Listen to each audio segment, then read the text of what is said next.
मानव ने धीरे धीरे सभ्यता सीखी।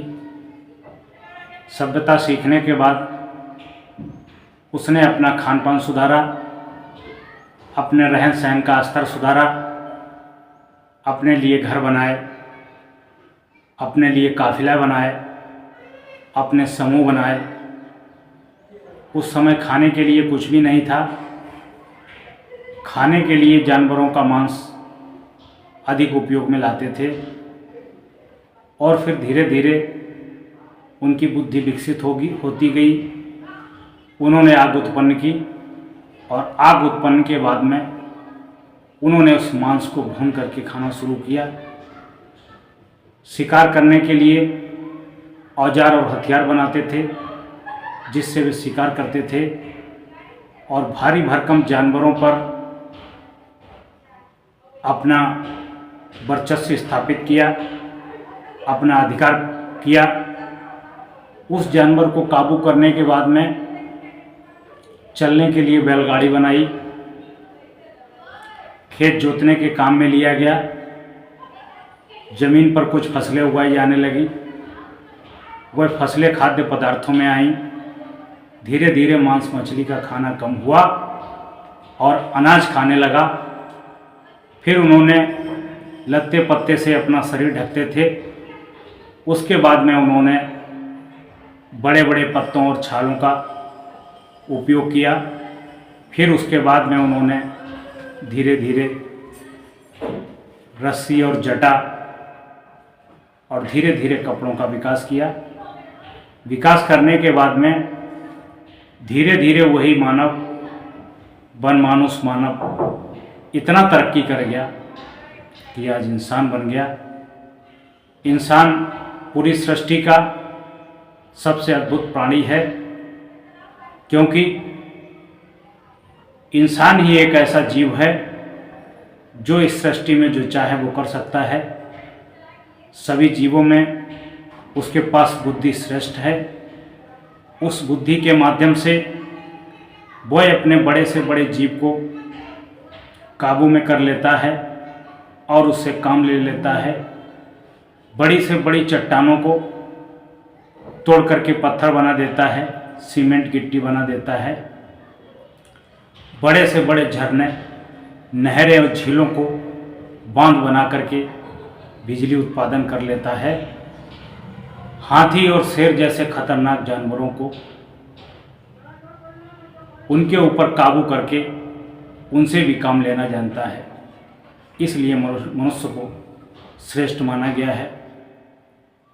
मनुष्य का कर्तव्य है और धर्म भी है कि दिन प्रतिदिन मनुष्य अपने आप को अपडेट करता रहे, जिससे उसकी बुद्धि का निरंतर विकास होता रहे और वह एक दिन शिखर की सबसे ऊंचाई को छुए।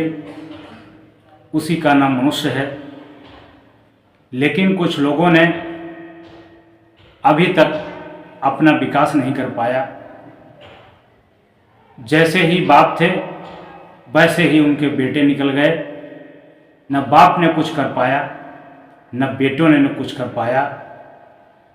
बाप का काम था खाना और हगना, सोना और भोगना। केवल खाना खाने से, सोने और भोगने से, कपड़े पहन लेने से मनुष्य का कोई मतलब नहीं है। ये काम मनुष्य से अच्छा पशु भी कर लेते हैं। इस संसार में मनुष्य का शरीर प्राप्त करके जिस व्यक्ति ने सर्वांगीण विकास नहीं कर पाया, उसका मनुष्य होना व्यर्थ ही चला गया।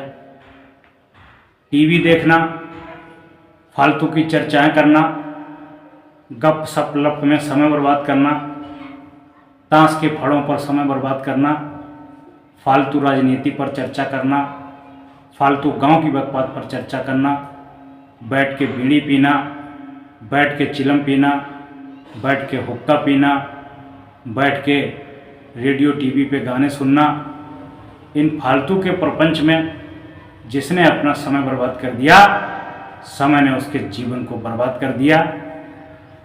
उसके जीवन को समय ने बर्बाद कर दिया। उसके कर्म फल ने उसका पीछा नहीं छोड़ा, उसके कर्म फल ने उसके बच्चों का भी जीवन खराब कर दिया। उसके बच्चे भी जीवन में कुछ नहीं कर पाए, आवारा और निठल्ले निकल गए। मनुष्य का सबसे बड़ा दुख क्या है? मनुष्य के घर के पास में यदि अतिथि को